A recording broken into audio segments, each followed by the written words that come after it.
This is a 4K camera and Full HD 120 frames per second, but unfortunately, whenever you want to use these two features, there is a pretty strict 5 minutes recording limit only. So we're gonna take a look today at this camera and see if we can do any better than that. I'm Aleloy, this is Ale Suggests, and let's get this video started. Sony HX99 is one of the very few compact cameras I'm aware of that has got actually a clean HDMI out, which is massive. It's amazing. You can actually select in the menu to record only on the HDMI, just a clean image without having all those info like the face recognition box or the ISO and the exposure value. None of that. The problem is that they fit that HDMI port on the very bottom of the camera and is right between the tripod mount and the battery lid, which is a very unfortunate position, which means you can never use it. I really don't know why they thought this was a good idea. Basically, if you have it mounted on a tripod, you cannot access to it. I don't know, they thought maybe it was a good idea to just have a human person acting as a tripod, staying still while you have a cable dangling down from there. So we're gonna try to find a solution for that. Because the Sony HX99 has got more or less the same shape of the RX100, I thought that perhaps some of those brackets or cages of the RX100 may actually fit the camera so that I could actually mount it on a tripod on an easier way, and at least I could access the battery lid or maybe the HDMI. So I ended up getting this. This is a RX100 grip, which you would just use on an RX100 to make the grip a little better, but because they built it so well, the tripod screw is actually allowing you to actually open the battery lid and actually access on the HDMI, but this is on the RX100. So I took my chance and I've ordered one of these to see if it will actually fit the Sony HX99, and the answer is sort of yes. So because the Sony HX99 has got its grip, we will not be able to unfortunately fit the whole piece in it because this piece is filled and the RX100 does not have any grip at all. So we will need to remove some parts in order to get this one working. The RX100 grip that I got is gonna be linked in the description so you can get exactly the one I got so we know it will work actually. So the one I got, it comes with a set of Allen keys which will help you out to remove all the unnecessary parts. So let's go ahead and remove the grip part. It's pretty straightforward. And if we remove the two screws with the Allen key, then the grip comes off, and after removing the grip, you will still struggle to fit this one in. And the reason for that is actually not that this other part is gonna annoy you. Actually, the grip would fit at this point the camera. But if you're trying to actually screw this one in, it will not work because there is actually one screw on the back and the screw of the tripod is actually a different screw. So I would actually recommend to unscrew the bottom screw first, and then the screw that goes into the camera comes off. It's a very tiny screw. Because this tiny screw has got notches for using your screwdriver, you can either try to screw it in with your hands. It would probably work.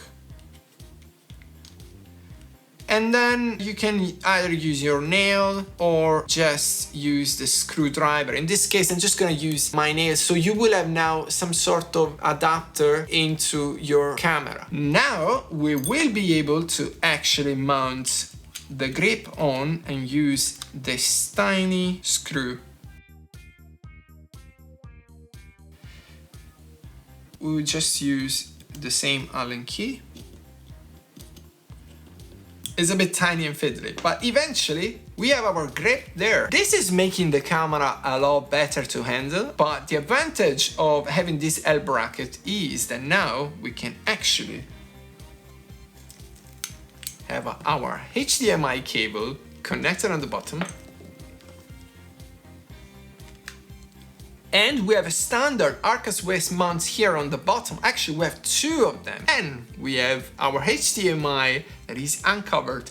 Their results with this were pretty good, so I believe it is really worth to do this upgrade, because 5 minutes recording is just not enough, and with HDMI I was able to do actually a lot more than 5 minutes. Results in a minute. Okay, so after mounting the L bracket, you will need to change a couple of parameters in the menu. You will go into the setup page, number 4, and into the HDMI settings, you will go and change the HDMI info display to off. What that will do is actually will allow the camera to stream a very clean image as if it was recorded in the camera. Set up the HDMI resolution to the highest available there, and then you will go into the next page and set HDMI audio out on if you obviously want the audio to be recorded through the HDMI as well. There is another very important feature that you need to change in the camera. Again, back to the menu, you will go to page number 2. Into the setup, you will find auto power off temperature. You need to set this to high, because if you leave it to standard, which is the mode the camera has been shipped with, the camera was still shot pretty soon. Now, there is an option to set the camera to record over HDMI, and I would not recommend you to do that, because if you do that, the camera will obviously not record into its internal SD card, but even though the camera is only recording via HDMI, it will still overheat after 10 minutes. So what I would actually encourage you to do is actually to leave the camera in standby.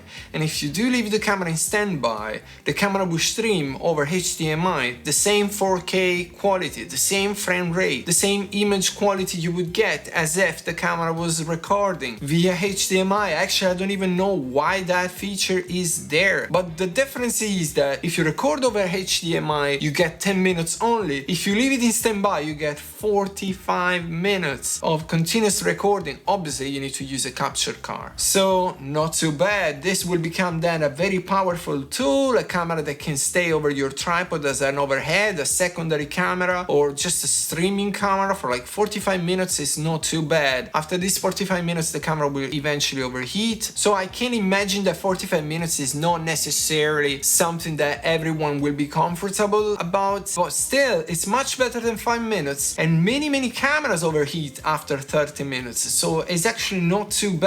The capture card you will need, it will be obviously a 4K capture card, and the capture card that is coming on top of my mind is the Elgato 4K. Then you will need a HDMI cable, micro HDMI to HDMI, and you're good to go. Obviously the L bracket. I'm gonna link everything you need down below. Let me know if this is useful, if you believe this is actually something that you may benefit from. I found this actually quite useful. You could also remove this part if this was not something you're interested in, and this will become even more compact. This is the way your camera will become. I hope you find this content useful. If you did, press the like button, subscribe below, and if you would use any of those links I use, those are affiliate links. The way it works is you will pay exactly the same for these items, but I will earn a very tiny commission, and this will help the channel a lot. And again, at least you know that this grip will work, because otherwise you may get something that is for RX100 but it doesn't work. So if you want to make 100% sure, just get the one I got and you know you're sure. Thanks very much for passing by. I'm Ale, this is Ale Suggests, audio and video suggestions for the creative minds,